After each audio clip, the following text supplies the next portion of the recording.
Peregrinos de Cristo presenta la Sagrada Escritura, un viaje al corazón de la Biblia, con Carlos Martín y Sasa Puerta. Bienvenidos. En el nombre del Padre, del Hijo y del Espíritu Santo. Amén. Señor, ya rechazamos tu paraíso y ahora rechazamos tu protectora misericordia. Hemos decidido hacerlo todo a nuestro modo y sabemos que por eso es que estamos como estamos. Pero igual insistimos en seguir haciéndolo y hasta teorizamos nuestro evidente fracaso construido sobre la sangre de tantos Abeles que ni siquiera reconocemos. Ilumina, Señor, el tribunal de nuestra conciencia para que aceptemos el generoso ofrecimiento que no merecemos de tu misericordia y que entremos por la puerta de tu perdón. Amén. Hola, peregrinos de Cristo. Sean todas y todos bienvenidos de nuevo a nuestro encuentro con la Sagrada Escritura para continuar nuestro viaje al corazón de la Biblia, en el Antiguo Testamento. Con ustedes Carlos Martín y Sasa Puerta, laico, defectuosamente al servicio del Señor. Recordemos que en nuestro encuentro anterior, Dios había hecho opción por los Abeles, o sea, por los débiles, por los pequeños, por los menores, por los vencidos, por los oprimidos, por los excluidos, por los injusticiados, por los empobrecidos. Y eso no ha cambiado hasta hoy. Así sigue siendo. Pero Dios también está buscando angustiosa y decididamente a Caín, o sea, al opresor, al empobrecedor, al injusticiador, al excluyente. Pues desea fervientemente recuperarlo, transformarlo, salvarlo, liberarlo, sanarlo. Vimos también cómo Dios se presenta como un claro rompedor de todos esos esquemas y paradigmas humanos que nosotros frecuentemente sacralizamos, pero que Dios los derrumba, los tira por el suelo y espera que nosotros también lo hagamos, pues son causantes de injusticia y Dios quiere y espera que rompamos esas líneas generadoras de iniquidad entre los Caínes y los Abeles de siempre. Pero quizá lo más importante fue descubrir que en Caín, a pesar de su grave pecado, desconociendo, anulando, pisoteando, empobreciendo, injusticiando, excluyendo, en una palabra, matando a su o sus hermanos, subyace en él una conciencia escrutadora que lo tiene enfrentado consigo mismo en un fuerte combate espiritual al interior de su conciencia. Y allí habíamos dejado a Caín, sentado en el banquillo de su conciencia, que es la casa de Dios dentro de nosotros, siendo severamente confrontado por Dios que lo maldice, o sea que dice males para Caín. Y esos males que desde su conciencia le dice Dios, es decir, esas maldiciones de Dios en su conciencia y que en realidad nosotros, los Caínes, sabemos que son consecuencias lógicas de nuestros actos, fueron quedar sin la tierra y sus recursos, que fue el motivo que lo llevó al pecado, y sin familia, porque pecó contra ella, contra sus hermanos. Es decir, que quedamos desarraigados, o sea, sin raíces.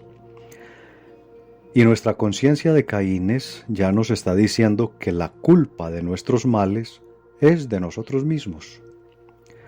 Destruyó la gracia y destruyó al hermano. Entonces obviamente queda desarraigado, errante y solitario. O quedamos. Y entonces, ya puestos de nuevo en contexto, vamos a ver qué le respondemos a Dios que nos interroga desde nuestro interior, desde nuestra conciencia. Escuchemos entonces el texto que continúa en nuestra meditación del libro del Génesis, capítulo 4 y versículos del 13 al 16.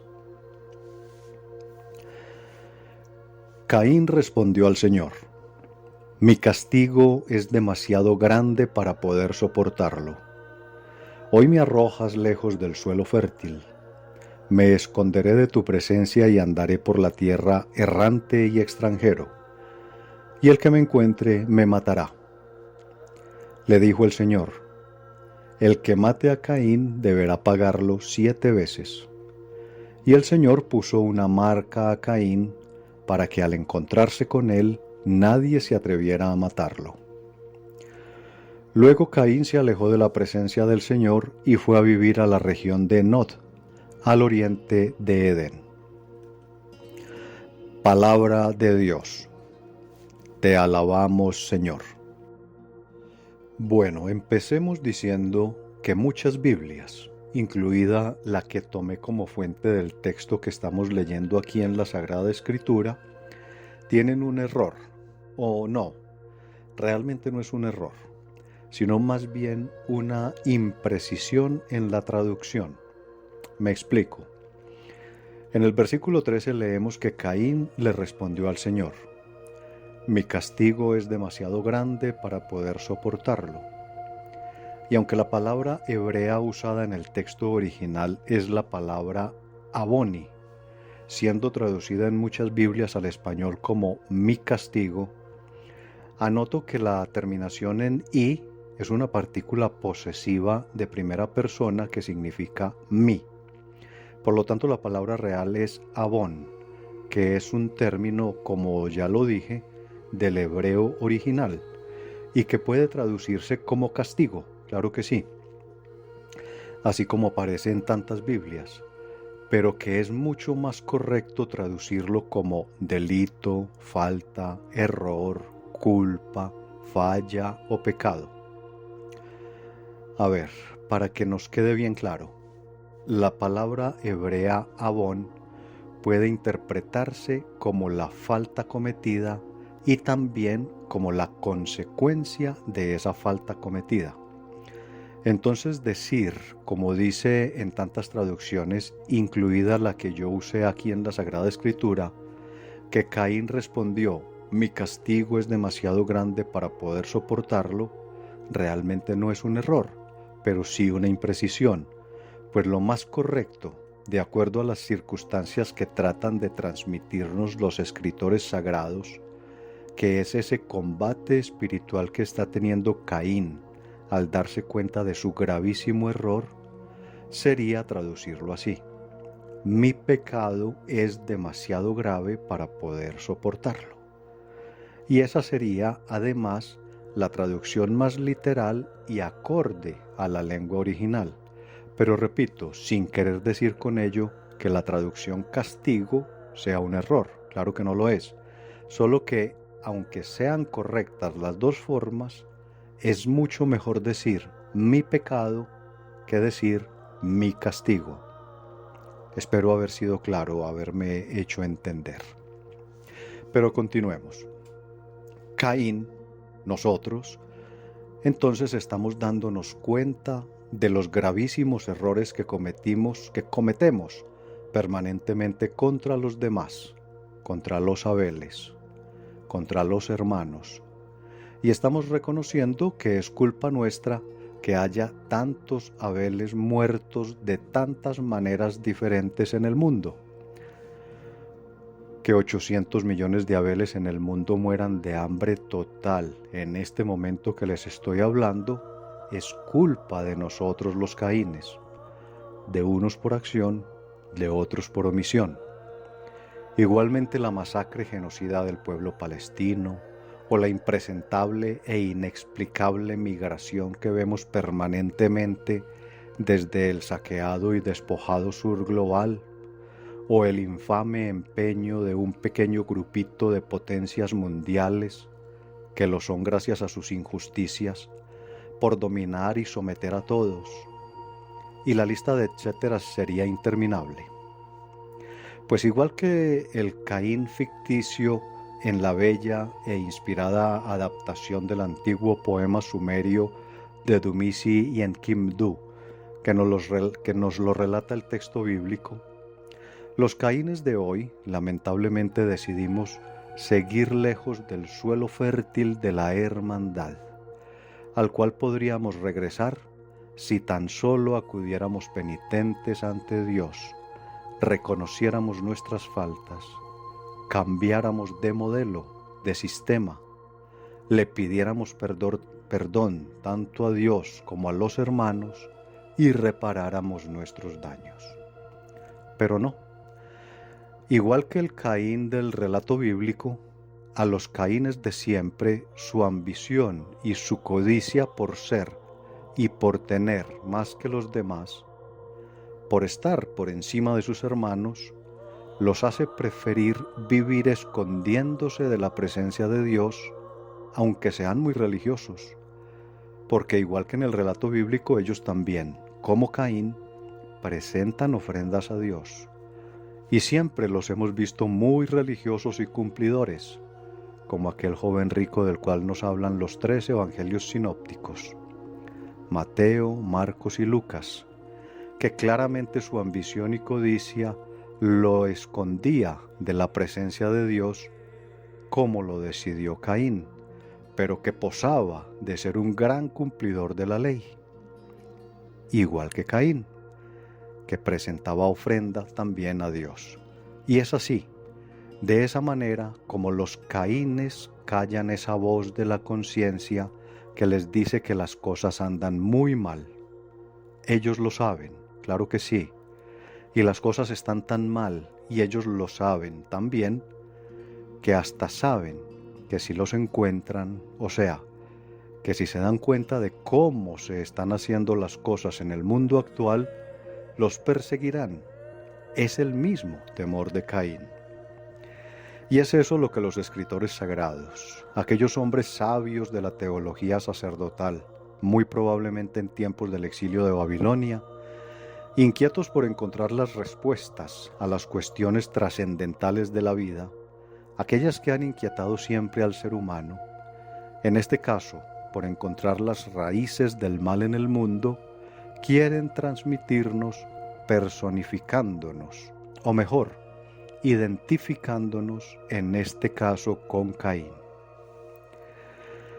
Bien, y antes de continuar con otro tema trascendental de esta rica perícopa bíblica, quiero llamarles la atención sobre una, no sé cómo llamarla, tal vez una curiosidad, que no sé si ustedes ya la hayan notado, y es que el versículo 14 termina diciendo eso que acabamos de meditar, que el que me encuentre me matará.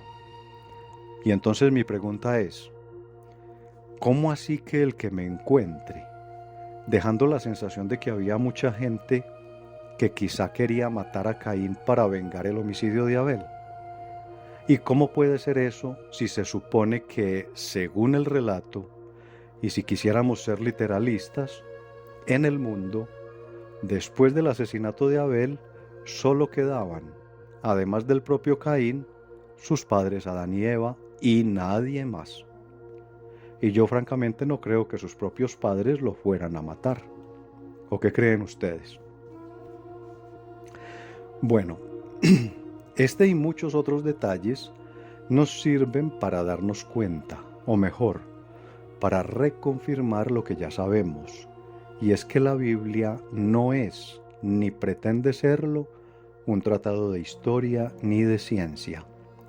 Por lo tanto, en la Biblia no se nos están contando acontecimientos, ni se nos está hablando de personajes históricos que hayan sucedido y existido, no, sino que la Biblia lo que pretende es transmitirnos una experiencia de Dios.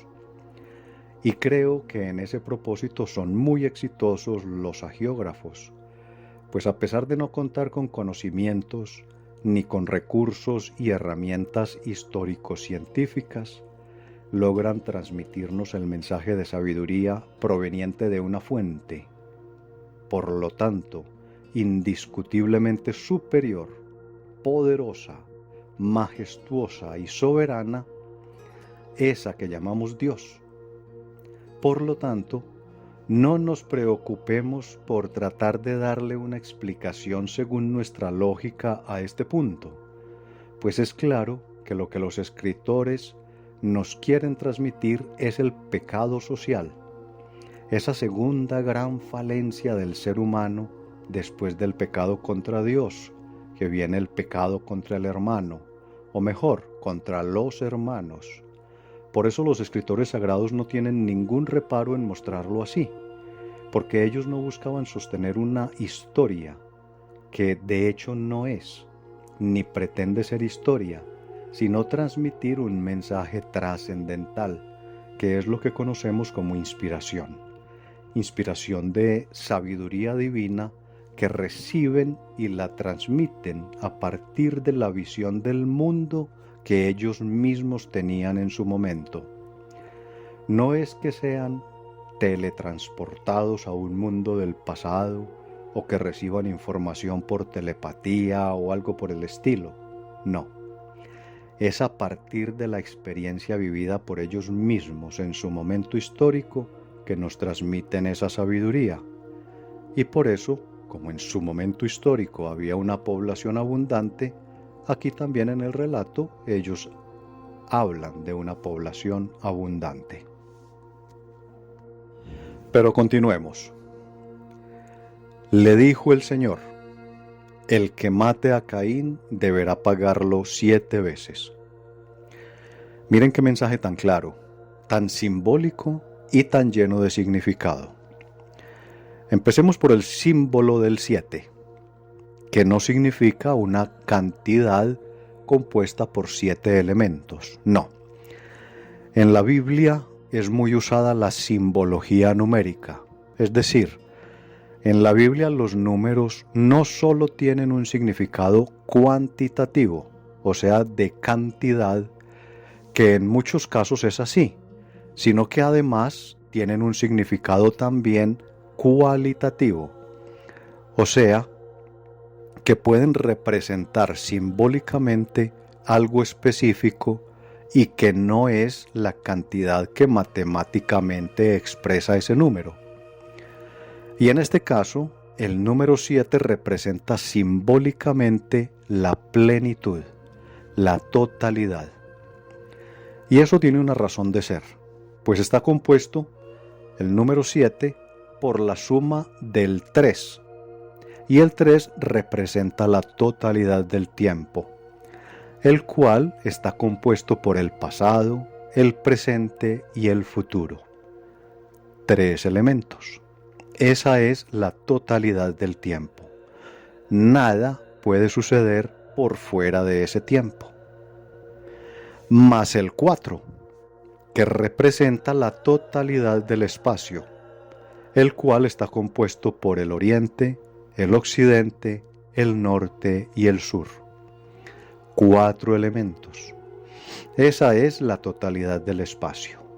Nada puede suceder por fuera de ese espacio. Entonces todo el tiempo, 3, más todo el espacio, 4, es igual a 7. Y por eso es que el número 7 bíblicamente representa la totalidad, la plenitud, puesto que nada, absolutamente nada, puede suceder por fuera de ese tiempo, ni ubicarse por fuera de ese espacio. Entonces aquí, lo que nos están transmitiendo los escritores sagrados es un rechazo total, absoluto, de la venganza, directamente y en primer lugar, pero indirectamente también un rechazo a la pena de muerte y a la cadena perpetua, que de hecho son instrumentos de venganza y no de justicia. Ese es el mensaje que nos transmite el texto. Y el 7 se refiere al castigo que sufrirá aquel que recurra a la venganza, o sea, el que mate a Caín por vengar a Abel, que recibirá una condena plena, total, absoluta. Por eso, la presencia del 7. Es decir, que la venganza es camino directo a la condenación, pues lo que Dios quiere es buscar la reivindicación, la reincorporación, la rehabilitación del pecador, no su condena.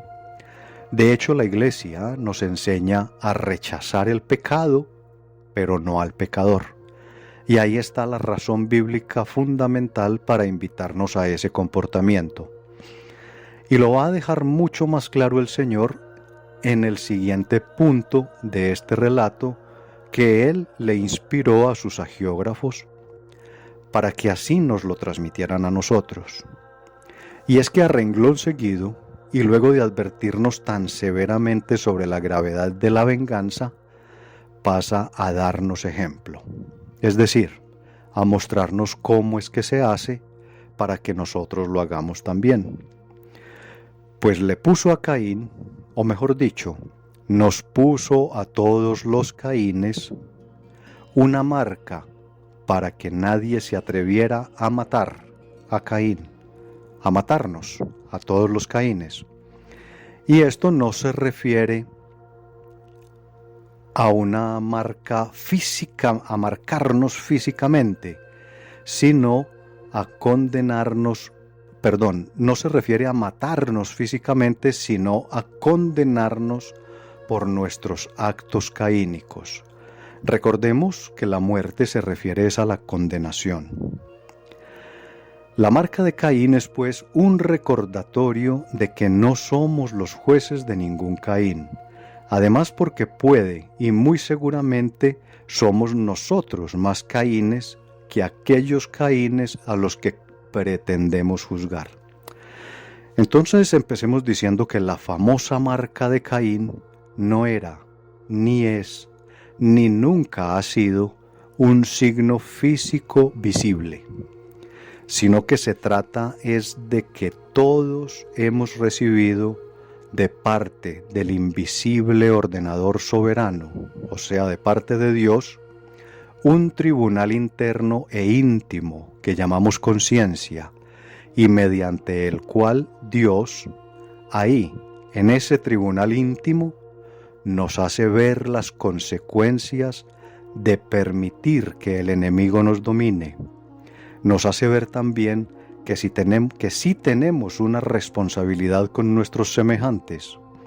Además nos hace sentir la gravedad de nuestros errores y la necesidad de asumir la responsabilidad por ellos y de repararlos. Pero sobre todo, nos muestra ahí, en ese tribunal de nuestra conciencia, que no estamos condenados de inmediato, que a pesar de la gravedad de nuestros errores, Dios está protegiendo de la muerte eterna a Caín, a nosotros, de la condenación, dándonos acceso a los recursos de la reflexión, del arrepentimiento, del cambio, de la reparación, recordándonos que la justicia divina no es primeramente punitiva, sino que primero incluye la posibilidad del perdón, mostrándonos que aunque Dios es justo, también es compasivo, y que siempre la primera puerta que deja abierta y la que nunca jamás cierra es la puerta del perdón.